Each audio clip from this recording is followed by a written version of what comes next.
Good afternoon.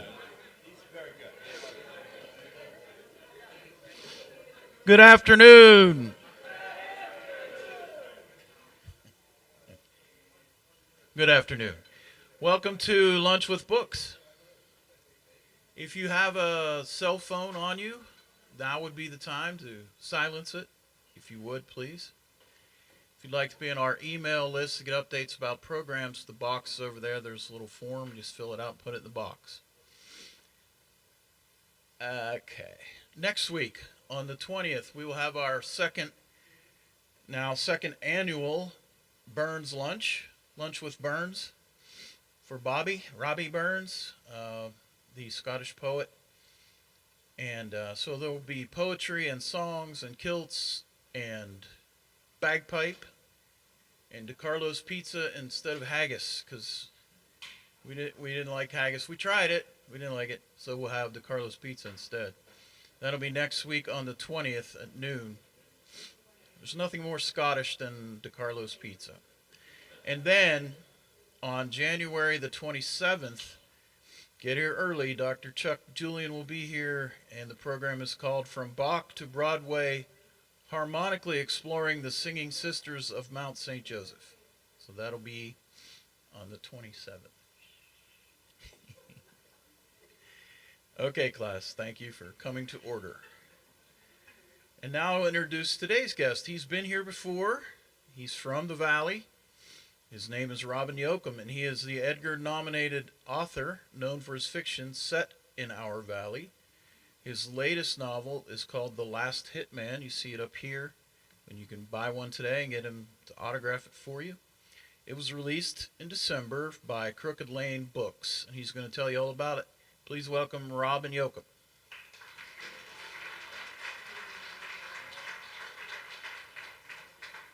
Thank you, Sean. Thanks for everyone coming out today. I had fully planned to wear khakis, and I had a nice black and white print shirt and this kind of butterscotch jacket that I really like. And when I got to St. Clairsville last night and opened the back door to the van, realized they were still in the guest closet of my son's house in Purcellville, Virginia. I didn't want to drive 6 hours back to Virginia to get my jacket, so the mall was still open, so I got a nice new... Half of my wardrobe are clothes that I bought to replace clothes that I forgot. I do it on a regular basis, and so I do have a nice jacket, and I got back in time to watch the Steelers take a beating, and it was just a great night altogether. So anyway, in order to just break even on this trip, I need each of you to buy 12 books today. It's a small ask. Hey, it's great to be back. I love coming back to the Valley. I grew up here, and when people ask where I live, I tell them Galena, but they ask where I'm from. I always tell them Brilliant, Ohio, the Ohio Valley. I still miss the Valley, and I love the opportunity to come back. And I really believed growing up, and I still believed, and I think a lot of us are the same age, we have the same memories, of believing that the Ohio Valley was a special place when I was growing up. And, we made the steel that powered the Industrial Revolution and won 2 world wars, and I believed that. And my first grade teacher, Mrs. McIntyre, she reiterated how important the Ohio Valley was by telling us that when the Russians started dropping atomic bombs on the United States, we were going to be the first to go because they wanted to take out the power plants and the steel mills. So if you want to cause a 6-year-old a lot of trauma and prevent them from sleeping at night, most 6-year-olds were worried about the monsters under their bed. I was getting up every morning to make sure the power plant was still down there and Brilliant. And I got to college, and I realized that not everyone shared the same love for the Ohio Valley that I did. And one of them, a lot of you will know the name, Don Nalen, who was the head football coach at West Virginia for years, was my coach at Bowling Green. And if Coach Nalen was in a particularly good mood, he would say, how are things in Lorraine, Alex Prosack, or how are things there in South Canton, Mark Miller? And he would look at me and say, Yocum, you and those boys from down in that valley. And that's all he would say. And finally, I called him on it. I said, what is the deal with it down in the valley? You always say it like you have a mouthful of curdled milk. He said, oh, God. He said, you drive down there, and it's nothing but smoke and fire and stinks. And I thought, well, he's got a good point. And I walked to school, or I was walking to class my freshman year at Bowling Green. Bowling Green is way up in the northwest corner of Ohio. And it's like 3 days after it had snowed, and I'm walking to class with my roommate, and I said, "Man, that snow is white." And he looked at me. He said, "It's snow, Yocum. What color would it be?" I said, "Well, where I grew up, after about 3 days, it had a nice black coat on it." And he said, "Good God, where are you from?" But they don't know what they don't know, and we all love the Valley, and I do too, and it's great to be back. My dad had started preaching to me when I was a young kid about getting away and going to college, and and so did my grandmother Yocum, and she had said, if you're good in sports, you can get a scholarship, and you don't have to work in the steel mill, and it was a little bit of a dichotomy for me because every man I knew, including my dad and every member of my family, left for work in the morning with a tin lunch pail in one hand and a hard hat in the other. And that was the world I knew. And between my junior and senior year in high school, we were at dinner one night. And he said, "Hey, I got you a tour of the steel mill. Dad worked at Weirton Steel." And I said, "Well, that's nice. Why would you do that?" And he said, "I just thought you'd find it interesting." And what I think he did was tell the girl who was giving me the tour, I want you to take him to every hot, stinking, fiery place you can. And it was, trying to get me to head to college, which it worked, quite honestly. But I had decided, I had started writing books. I was a reporter with the Columbus Dispatch for years. I was the crime reporter and an investigative reporter on the I-team for years. And when I got out of newspapering, and I'd written 2 true crime books, Insured for Murder and A Welcome Murder and Dead Before Deadline. And I was debating on whether to write fiction or nonfiction, okay? Now, the difference is with fiction or nonfiction, I could write a proposal, they would give me an advance and say, "We'll see you in a year, go do it." With fiction, you have to drop the finished product on their desk and hope they like it. So you're really rolling the dice. My kids who like to eat every day were really pushing me toward nonfiction. And but I wanted to create something of my own. Start with nothing and create, use my own imagination, my words to create something from nothing. Do fiction. But I was struggling with it, quite honestly, which way to go. And on a Tuesday, I got a phone call from my publisher. And he said, we're looking for someone to either be a ghostwriter or a co-author of this book. So we hired a guy to write this book, and it turns out he can't write a lick. And which is exactly what you want to hear when you're a struggling author, that they're hiring people to write books who can't write. And he said, I said, "Well, what's the book about?" And he goes, "Well, it's a little offbeat." He said, "This guy, instead of executing death row inmates with the electric chair lethal injection, he wants to take them to the hospital, put them under, and start harvesting organs. And I guess the heart being the last to go and lights out." And I said, "Okay, creepiness factor aside, is there enough to do a whole book here?" He goes, "Oh, yeah, he's got a lot of other ideas." But I said, who is this? And it was Dr. Kevorkian, Jack Kevorkian, Dr. Death. And I'm thinking, I don't know what I said. I know what I was thinking, because, to write a book with someone, you got to basically be locked up in a hotel room with them for 6 months. Heaven forbid I get a cold, and, So that was on a Tuesday. On Thursday, I got a letter from my then agent. He was trying to get me to write a book about minor league baseball, which I wasn't very excited about, but I said, if you can sell it, I'll write it. And this one particular editor declined my book, and he declined a second book from my agent. He said, and it said, this other book is a great idea for a book. And it was a book geared to women on how not to get cheated by automobile mechanics, all the tricks that automobile mechanics will use to get you to spend your money. He said, this is a great idea for a book, but there's not a woman in this country who's going to buy a book written by this idiot. And it was Joey Buttafuoco. Remember Joey with Long Island Lolita? So in the span of 48 hours, they tried to team me up with Dr. Death, and I was getting rejected with Long Island Lolita's Sweetheart. And I thought, this is a sign from God that I am supposed to write fiction. So that took me on the road to fiction. It did take me a while, several efforts to get those first books published. And the first one was Favorite Sons, which was set in the fictional town of Crystalton, which was a fictionalized version of Brilliant. And then I did move the essay down to southern Ohio. It's down in Vinton County. I wanted it to be set on the poorest road in the poorest county in the poorest part of Ohio, and that's usually Vinton or Pike County.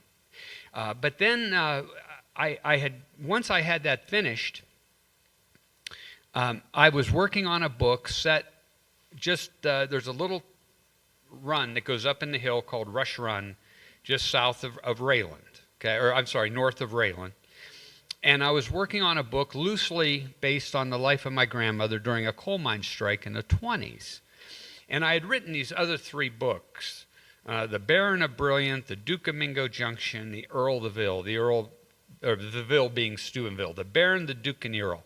That was going to be my clever way of getting the publishing world to pay attention to me. And it had failed magnificently.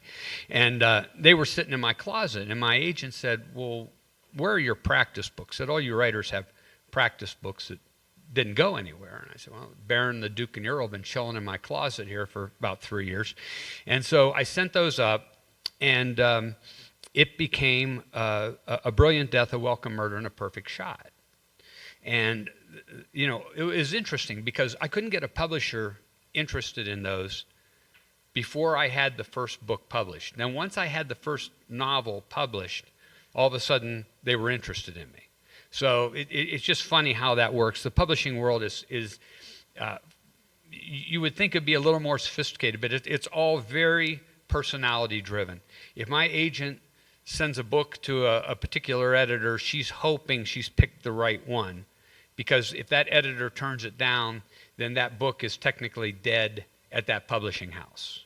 You're not supposed to resubmit it to a different editor. So those three went, and I had started working on a book years earlier, after Favorite Sons came out. And Favorite Sons is set in Brilliant. When I write a book, I always start with a launch point, which is that one little germ of an idea that makes me think, I bet I could wrap a book around this.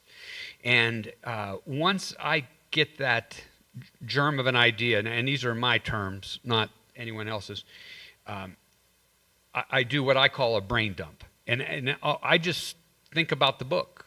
And I write. I don't worry about spelling, grammar, punctuation. It's just idea generation, trying to see what this book is going to look like. Because I won't put words on page 1 until I know what words I'm going to put on the last page. I have to know how the book ends before. I feel like I can draw the roadmap to get there if I know where there is. If I don't, I feel like I'm spinning my wheels. So when I was with the Dispatch, hey, Sean, could you bring out that bottle of water, please? Thank you. Forgot my clothes, forgot the water, forgot, yeah, thank you, dear. When I was with the Dispatch, I had gone down to the Southern Ohio Correctional Facility in Lucasville to interview a death row inmate named Johnny Spurko. Johnny was on death row for the murder of a female postmaster in Northwest Ohio. Now, the reason I was talking to him is Johnny Spurko. I could do 2 hours right now on Johnny Spurko. He is the only guy I know who I would bet every dime I have had, and I believe me, I am not a bleeding heart, but no way he killed this woman.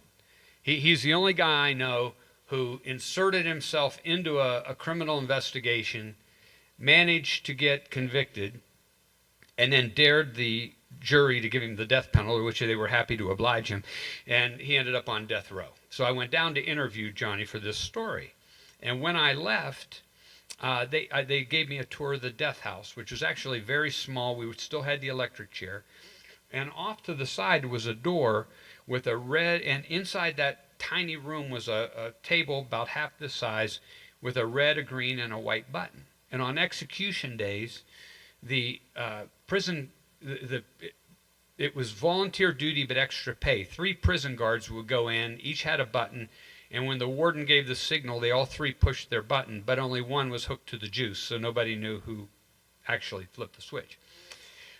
So that was my idea for the book, Favorite Sons. I was going to write a story about this fellow that always, a guard who always volunteered for that duty, but over time starts to think one of the guys he's guarding isn't guilty, and he's going to go about trying to prove his innocence. Okay? Well, I had the book laid out, and then I wrote the first 4 chapters, and in that, these 4 boys in the fictional Brilliant are up on a hill looking for arrowheads. One of them throws a rock and kills another kid, a 5th kid, who's got a lot of psychological damage, and they conspire to keep it a secret. Okay? And the second half of the book takes place 30 years later when one of the boys is running for Ohio Attorney General, and the wrongfully convicted guy gets out of prison. Because I changed the book around. Once I created these 4 boys and the murder, I was more interested in finding out what happened to them than I was the guy on death row. So he's going to have to hang out there for a while I finish this one book. So I finished the book, and I started on a second book, a sequel.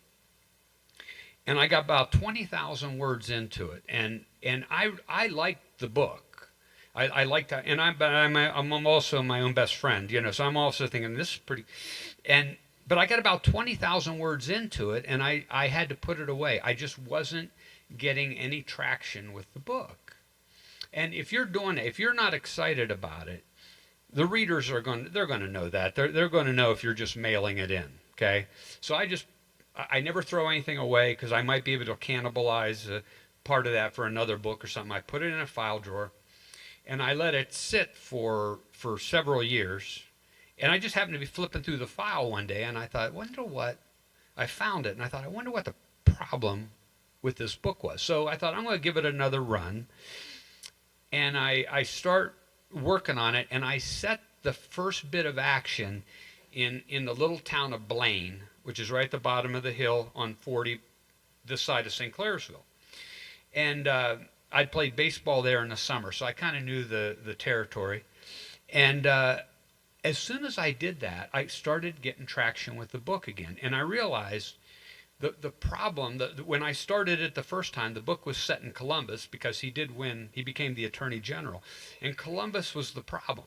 Even though I've lived there for a year, I love Columbus, but Columbus is a very sterile environment, very white bread kind of a community compared to the Ohio Valley, where you had what I call the grit and the grind, growing up with the steel mills and the coal trucks and the trains, and the valley had almost become a character for me. And what it taught me was that I'm not going to set a book anywhere but the Ohio Valley from now on, because it's become almost a character for me. And that was the book, The Sacrifice of Lester Yates, which was the last book to come out before the last Hitman. And it was just a good lesson for me to realize, you write what you know. And I know the valley, and I know, what it was like when I was growing up, and I know a lot about, I think I know a lot about the mob, one, from growing up here, where it was so commonplace. You could get, I've got one of my classmates here, I don't know if he ever experienced it or not, but, I could get the spot sheets. I could play the parlay in my high school. I'm not even sure I knew it was illegal at the time, but they would bring it down to the shop class, and you'd pay $2 because that's all you could afford in 1973. And if you could pick three winners, it was a sucker's bet. It was so hard to do. You get $6 back. And when I was a kid, my grandmother would go to Lane's Lounge, would take me in Lane's Lounge in Mingo Junction. And I'm young, and all I remember Leo Lane selling were newspapers, cigars, and chewing gum.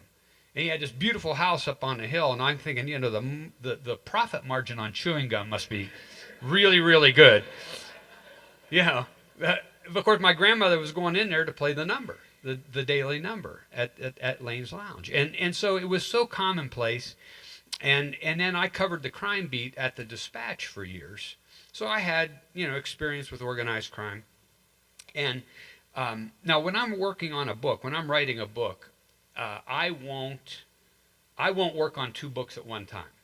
Now I might jot down ideas. I've got a book I carry in my car, and it's just, if I hear a name I like, or I see a street name I like, or I hear a funny story that I think I can use, I write it down so I can kind of go back and scan it later. But with the crime, I was always writing down little notes of people I met on the crime beat and this and that. And while I won't work on two books at the same time, because I can't keep my characters straight. And a book for me is about the rough draft is about an 8 to 9 month project. I try to do a minimum of 500 words a day. And the first 10,000 words of a book are easy because you're excited about the new book. And the last 10,000 are easy because you can see light at the end of the tunnel. It's at 80 to 90,000 in the middle that's just the grind. And I try to do 500 words a day, minimum of 500 words a day, because I feel like I can get done in 8 or 9 months. If I don't get it, I don't always get there, but most days I do.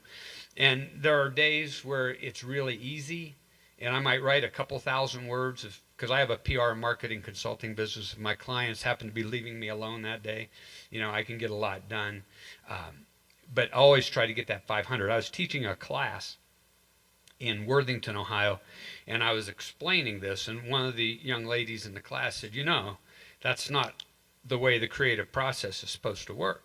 And I said, well, I understand that, but the creative fairy doesn't sprinkle magic dust on my shoulders every day. Some days she skips completely over my house, and I still have a deadline and a book to finish. And I can go back tomorrow and edit 500 bad words, but I can't go back and edit a blank sheet of paper. So you have to keep moving the ball down the field. So I did write, while I was working on The Sacrifice of Lester Yates, I wrote a short story. I will write some short stories because it's 5,000 to 7,000 words. I can do that in a week, a couple days, if I've got the idea. And I wrote this short story called The Last Hit. And it was about this aging mobster. He's outlived his usefulness to the family. The family's gotten away from prostitution, gambling, loan sharking, and more into dealing drugs.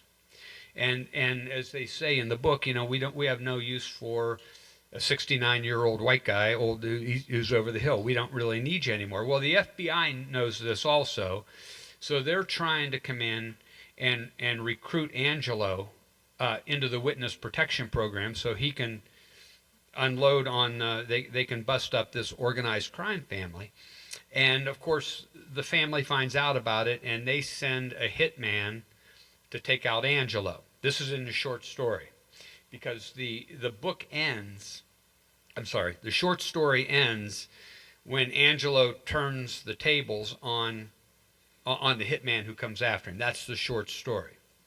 Now, usually when I write a book, I always write from first person. I feel like the best way for me to write a book is from here out, rather than being on a fly on the wall and writing it in third person what you're reporting. I'm more comfortable with that. And I always assign people from my life to play the characters in my book. And they may have been people I went to high school with or went to school with, or someone from the police beat, because it helps me with their inflections and their mannerisms. They're just playing that. Now, I don't ever tell them that I'm using them. I don't want them asking for royalties. But if I'm going to, I know I'm going to kill them off, I just assign it to someone I never liked, because it's very cathartic. You can kill them off. There's been a character that I went to school with who was kind of that smarmy Eddie Haskell type character, okay?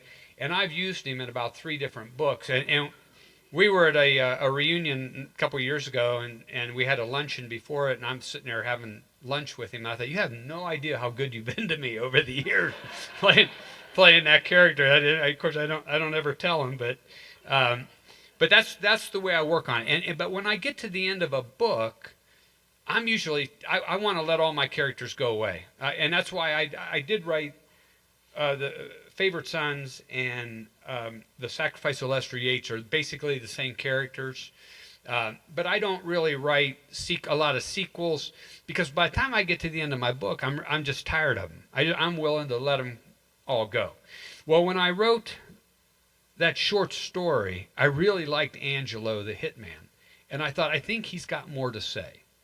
And that's why I decided to write a book using that short story as the launching point. So I took that, but I didn't want it to be just a longer version of the short story. I wanted to tell you about Angelo's life. So in The Last Hitman, it takes place in 2 different times. It starts out, I think, in 1967, when he first joins the mob in Steubenville, and then 2019 when the FBI is trying to flip him. So you're kind of going back and forth, and it's 67 to 71, 74. So you see him coming up in the mob, how he gets started, and until finally about 3/4 of the way through the book, the 2 stories merge into one narrative. And I had to create a love interest for him. The challenge was writing a 315-page book and making you care about a mob hitman.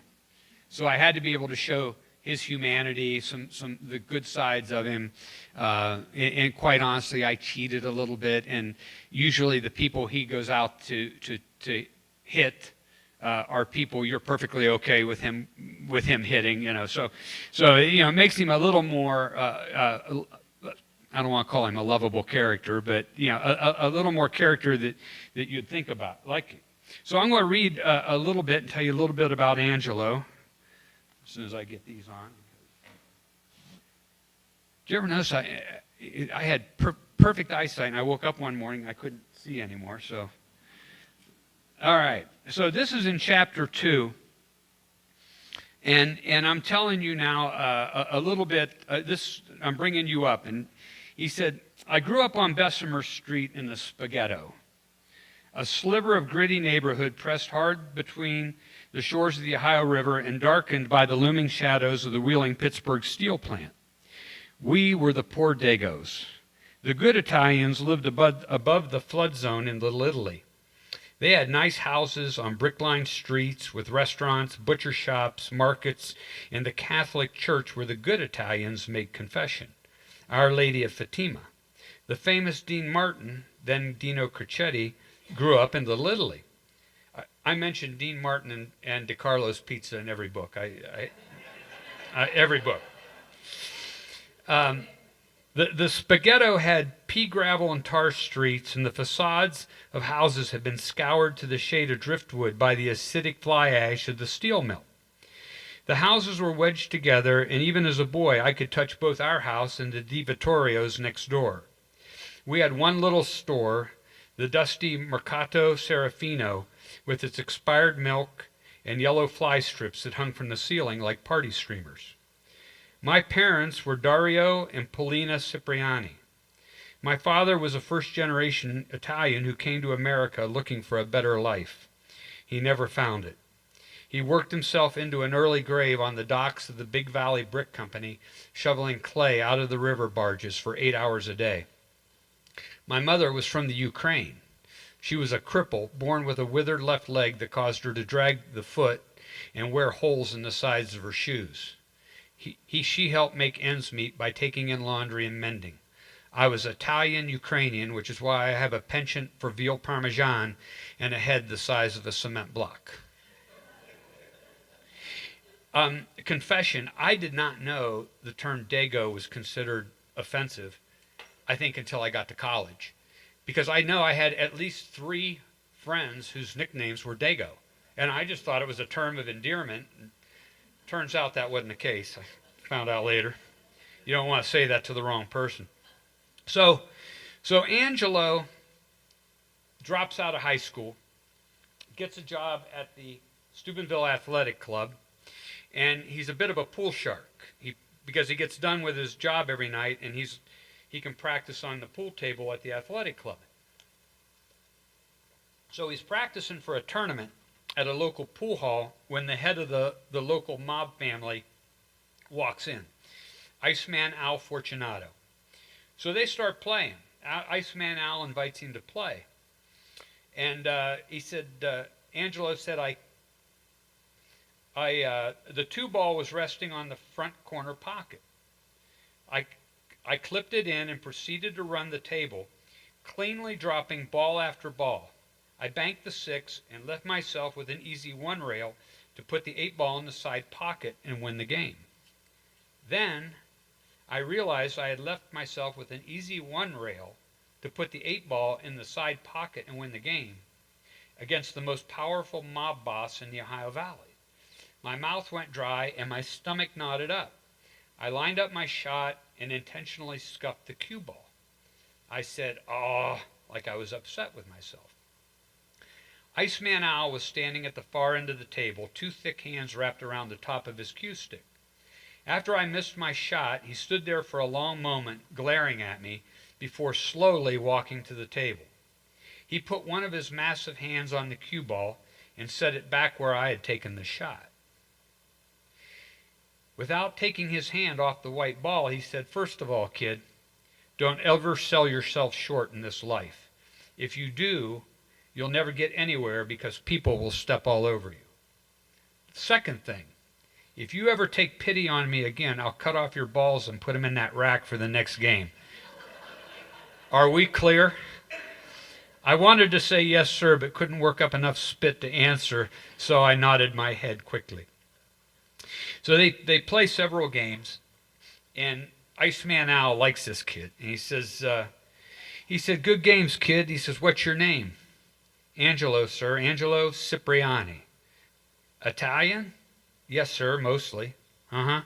So, Angelo Cipriani, what do you do? For money?" "Yeah, for money. I sweep floors and clean spit out of cans at the athletic club." "So you're a janitor?" "Yes, sir." "Sounds awful." "It is." "Would you like a real job?" He says, "Working for you?" He says, "Yeah." "Yes, sir, I'd like that a lot." "Good. You know where I live?" "No, sir." "It's a white house at the end of Rosemont Street. You can't miss it. Be there at 7 o'clock in the morning." "Yes, sir." "Do you have a car?" "No, sir." "How you going to get there?" He said, "I'll figure it out." He nodded just a bit, and I think he smiled, but it was no more perceptible than his nod. I think he liked the answer. He pulled out a money clip and peeled off a $5 bill and handed it to me. "When you get there, I want you to have a hot coffee for me from the diner at the corner of Sunset and Bryden." He started for the door. "How do you take your coffee?" I asked. This time the nod and the grin were clear. "Very good, kid. 2 creams." He said, so I think I passed my first test. So he gets there the next morning, and he said, Iceman Al peeled the plastic lid off his coffee cup and said, "You never asked me what the job was, kid." "It doesn't matter what the job is," I said. "Are you sure you're up for this?" "It ain't no job for snowflakes. What I do can sometimes be construed as a rough business." He said, "I grew up in the spaghetto. I can do rough." He says, he goes, "Good. We got a few rules around here that are not to be violated under any circumstances. Rule number 1, and it's very important, very simple: nothing, and I mean nothing that you hear within the confines of this house is ever to be repeated. Do you pray to our Lord and Savior Jesus Christ?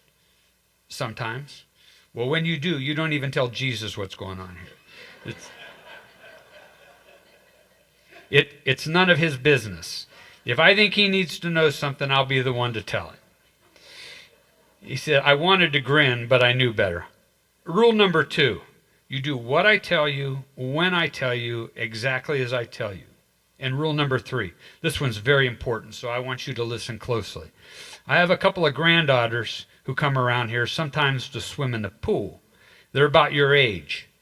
If I catch you sniffing around either one of them, I'll cut off your balls and staple them to your chin. Do you understand? He had a castration theme going, and in all honesty, it was very effective. Yes, sir. So I had to give Angelo a love interest, and when I was still kind of struggling to get something published, we have a literary center in Columbus called Thurber House, and it's the boyhood home of James Thurber. And Suzanne Jaffe was the executive director of Thurber House, and I would bounce ideas off of Suzanne from time to time because she had been a published author and she had worked in publishing houses in the past. And I told her, and I think it was the book about, I think it was the essay we were talking about, and she said, my original idea for that was to write a book about a kid who uses football to get out of a bad environment, okay? And she looked at me and she said, and I'd already remember the Duke, the Earl, that whole mess. I'd already written those, and she had read those, and I'm telling her about the essay, and she said, Robin, she said, you have got to get some estrogen in some of your stories. Said every book you write is about these manly men doing manly things.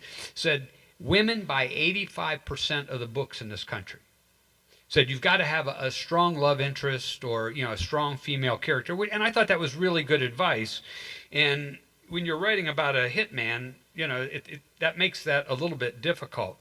So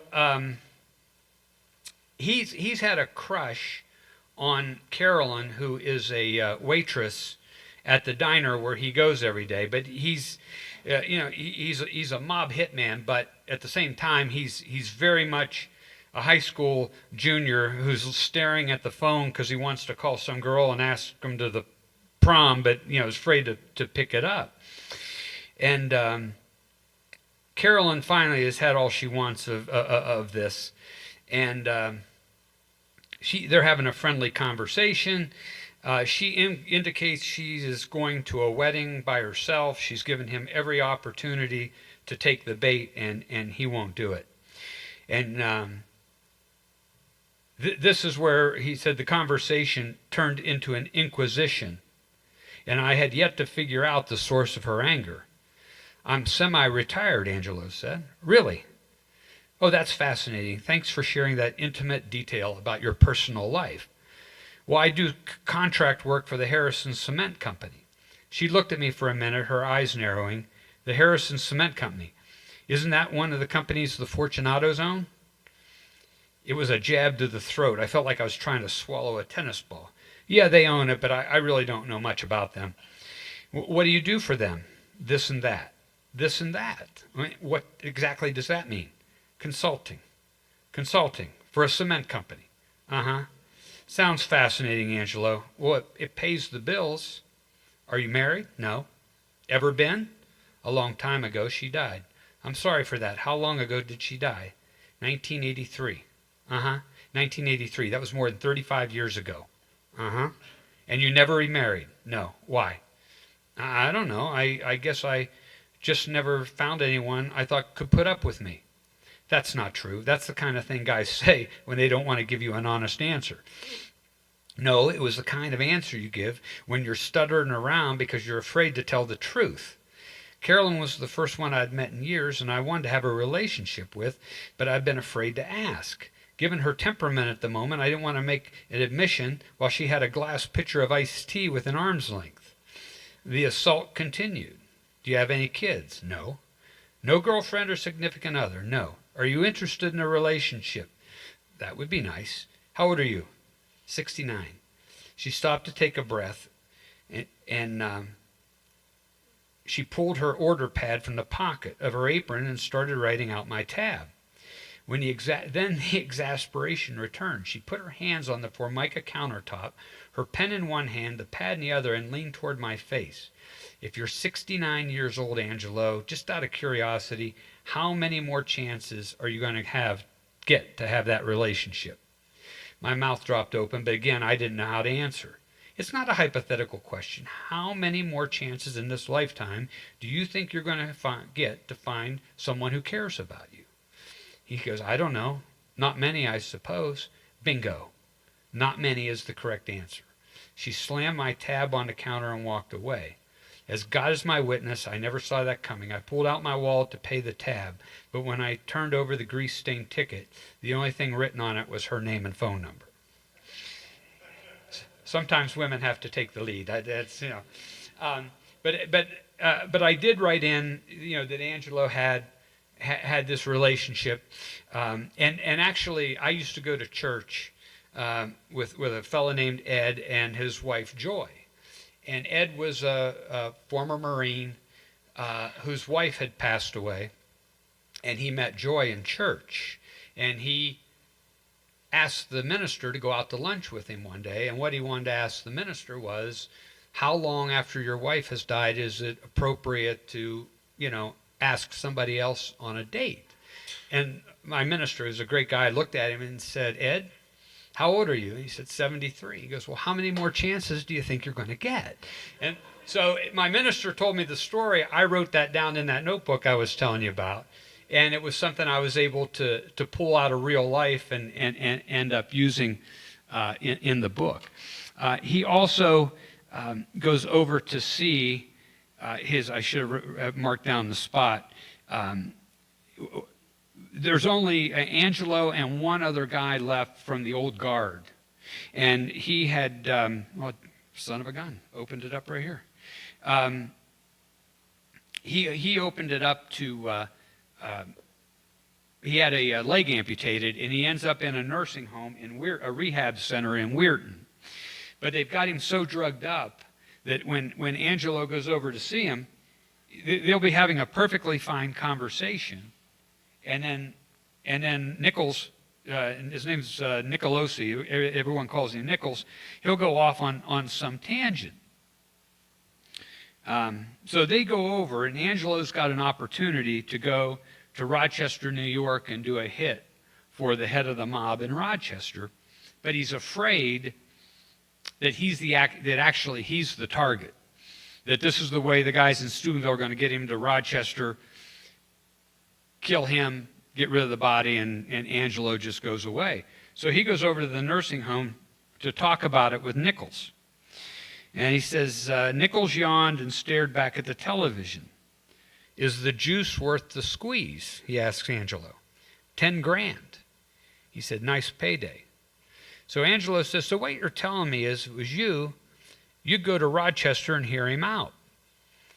And Nichols says, Rochester? What the hell's in Rochester? He said, what do you mean what's in Rochester? I just told you, Silvio Lombardi. He said, I'll tell you who was a real son of a bitch, Hirohito. He said, Hirohito? He said, the Emperor of Japan. He goes, I know who Hirohito is. He says, what's that got to do with Silvio Lombardi? He says, and Hitler, everyone thinks Hitler was such a bad guy. He said, Hitler was a bad guy. He said, he was a saint compared to Stalin, I'll tell you that much. He said, Nichols, I don't think we should be conferring sainthood on Adolf Hitler regardless of who we're comparing it to. Who cares anyway? They're all dead. Nichols laughed and said, you believe that? Don't be a chump. So there was one other, where there's several passages where they load him up on the drugs, and he'll be having a perfectly normal conversation with him, and he'll go off. And one of them, I have a cousin who had a stroke, and my other cousin went over to see him, and my cousin Ray said, he said, have you seen those cats around here? And Chris said, there's no cats here, Ray. You're in a nursing home. You're in a rehab center trying to get better. He goes, oh, yeah. He says, there's a black one and a little orange one. They come sleep with me at night. And Chris said, trust me, there are no cats in this rehab center. And Ray said, well, maybe it's a raccoon. If it's a raccoon, I'm going to slay it with this ink pen. He goes, you're not going to slay anything with that ink pen. But, and my cousin's getting better, but it's a funny story, at his expense, but I did write it down, and I do use that for Angelo in the book. So I do try to get some humor in the books, and I, like I said, I hope I succeed. I hope that people read this and like Angelo. I said he's a hitman, but I think that he shows some humanity, and I kind of open it up at the end for a sequel. We'll see what happens. And I'm supposed to leave some time for questions, and I hope you have some questions, because I may be up here prattling on about things nobody wants to hear about. So if you have a specific question about that book or the writing process or any of my other previous books, I'm happy to do it. And someone needs to break the ice. There you go. If you do have questions, raise your hand. I'll come to you with the mic so that the people online can hear the question as well. Robin, I've heard you speak before, and as a result of reading all of your books, I've gotten my husband to become a reader. Perfect. He loved every one of your books. I'm going to get this one too. But I was wondering if you would share with these folks what your English teacher said to you. Mrs. Grabowski? Mrs. Grabowski, Pauline Grabowski. Yes. And you shared that before, and I thought it was hilarious. And I shared it with her daughter, and she thought it was hilarious. Okay. And she also let Pauline know that you're now an author and so on. Okay, so Mrs. Grabowski was my Spanish and English teacher my senior year. And I knew how to get under Mrs. Grabowski's skin. It wasn't all Mrs. Grabowski's fault. And I said something in class one day because I could get her off topic. Okay, she would say something, and I say, well, yeah, but, and it would get her completely off topic. And she came out, she had a lectern just like this one day, and she came out from behind that lectern, and she's pointing at me, and she said, you, Mr. Yocum, will never amount to anything. And I said, well, that's a little harsh. I said, and she said, that's exactly what I'm talking about. She said, you always have something cute to say, which was true. But my mom passed away last April. But 50 years later, if you wanted to get a rise out of my mom, all you had to do was bring that up. She carried that to her grave. And I said, Mrs. Grabowski and I kissed and made up after I graduated. We were fine. I'd talk to her. It was all good. But my mom would never let her off the hook for that. And I said, and even in 1973, that was a little rough. But, I did push her buttons to the point where, yeah, I could be a stinker. But yeah, it was still funny. I said, she just wouldn't let it go. But I did one of the books, I can't remember, I dedicated to my former English teachers, and I made sure I included Mr. Grabowski. Oh, good. Any more questions? Where's up here? Do you have a good time all through the books you're writing? Fun, good time. It's a love-hate at times. I like what I do. You don't think about it when you're young, or I didn't, about having that a creative outlet. Okay, I've got buddies who are woodworkers or restore old cars or whatever, but this is my creative outlet, and I can't say like I said, when I was just talking earlier, that 80 to 90,000 words in the middle. The book that I'm working on right now is that I've gotten, and my publisher has several other books that I've already finished that they're looking at. And I'm writing the first book that I've ever attempted to write from the perspective of a newspaper reporter, which I've never done. And I've started it and put it away like 3 times. Because it just didn't, and I'm determined to finish it this time. Well, in the meantime, I say I started it 10 years ago. You hear something, think, oh, you know what, that would really be a good chapter in that book. So I would go write the chapter and then just let it go, because I was working on other projects. I didn't want to get involved with it. And then another idea would come to me, and I would write that down, and I would write notes and paste it in. I do a lot of work on my phone using my voice-to-text app. My kids live in Purcellville, Virginia, Ludington, Michigan, and Martin, Tennessee. They're all like 7 hours different directions. So I'm on the road a lot, and I'll use Google Docs to capture ideas, and then I just paste them into the book, and I would do that. Well, so I started to work on this reporter book maybe 4 or 5 months ago. Well, it finally dawned on me. It's trying to put it, it's like someone took a 1,000-piece puzzle and threw it in the air, and they're all scattered all over the floor. So I've spent about 3 days just going through my notes, trying to put them in some kind of order so that I can keep writing. But I will promise you, I will never, ever do that again. It was the worst idea ever, because you forget. I've got files I had to go through and try to find, because I know I wrote this passage, and trying to find them and piece them in there, it's a mess. So I've wasted more time. So no, I'm not having fun all the time. I told you that to tell you, no, it's not fun all the time. But I like what I do. I love being finished with a book. And there's a day, where the package arrives from the publisher with, I get so many free books when you sign the contract, and you open it up and there's your book. And I mean, that's a kick. I will admit, I really enjoy that. So yeah, it's not fun all the time, but get there. Yes, sir. I know you talk about using names that are familiar. I notice here, Fortunato, Mingo Junction. Was that from Joe Fortunato, the middle linebacker for the Chicago For the Bears? Chicago Bears? No, I don't even remember why, but I like the name Fortune associated with the mob. And yeah, Joe Fortunato played for the Bears, and my dad went to Mingo High School, not in the too distant past. I knew his name was there, but that didn't have anything to do with Joe Fortunato. Yeah. Maybe they'll put one, Steubenville, home of the Fortunato crime family. But I will use every once in a while. Matter of fact, so I wrote the book, and I'll read. I got one little passage right at the end.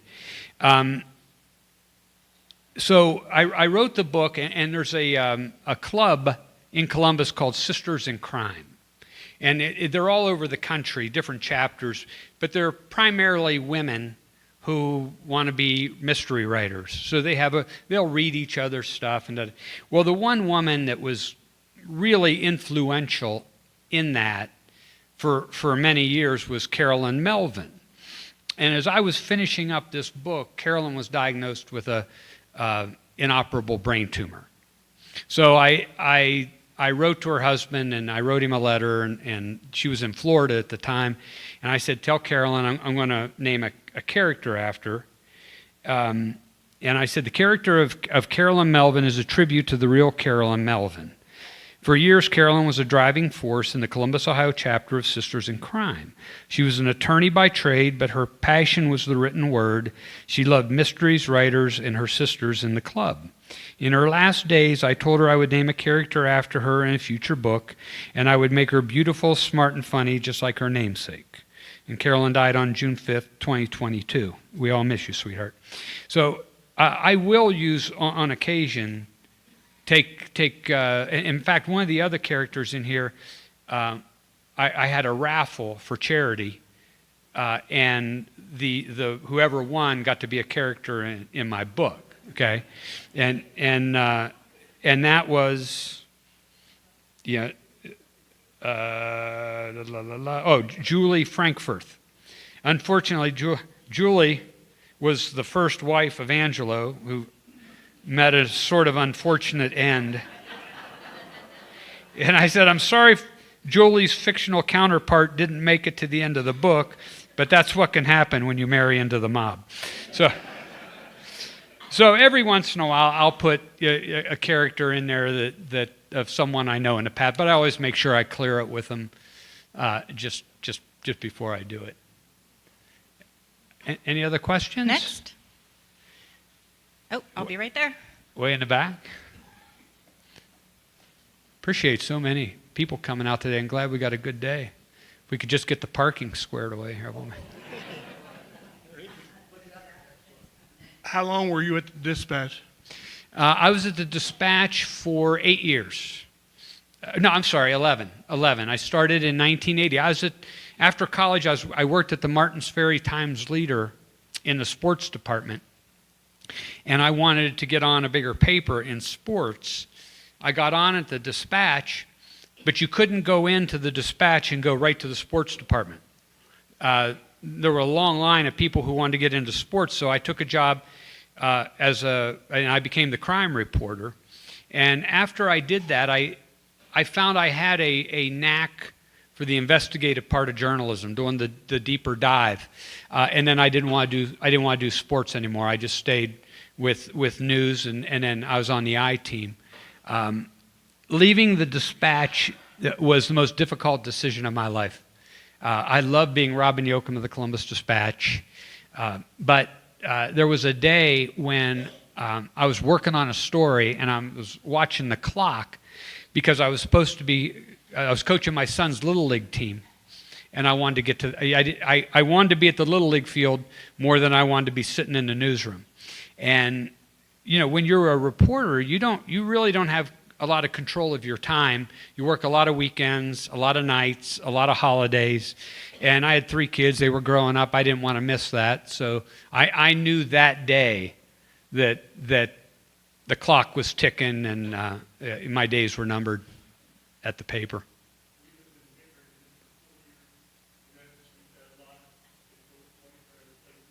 Oh yeah, it is. It's very sterile, a very sterile environment, particularly when you would declare it of the Wheeling or the Pittsburgh, Steubenville that we grew up with.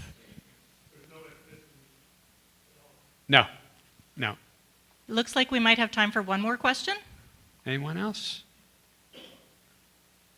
Here we go. Oh, It's not a question, it's a suggestion. Please do that sequel to this book. Okay, I'll work on that. I'll tell one. I got time. I'll tell one funny little story. So, Favorite Sons came out, the first book, and there was a lady I went to church with named Jane Horn, and Jane was about this tall, and she loved that book, and her book club did that.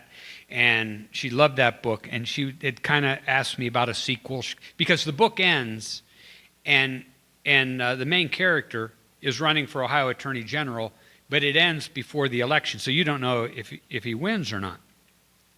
So Jane came out of the church one day, had been in there talking to my mom, came back out, saw me, and goes, "Oh, I talked to your mom, and she told me you have a new book coming out, and I'm so excited to find out what happens to, you write so many books, you forget your character." Hutch was the character. She said, "I'm so excited to find out." Well, I said, "Well, I got a new book coming out, Jane, but it's called The Essay, and it's not really connected to Favorite Sons."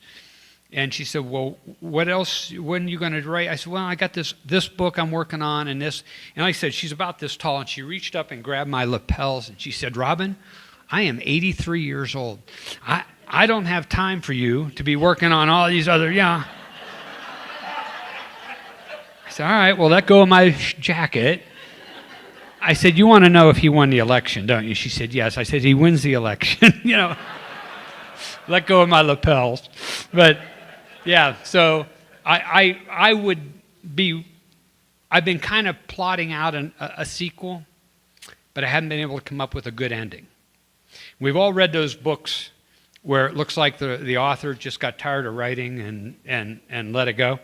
And I don't want that to happen. So I'm kind of kicking around how I got to have a good ending before I feel I've got enough on the run up to it, but we'll see. I got to get this reporter book done. We'll see where it goes.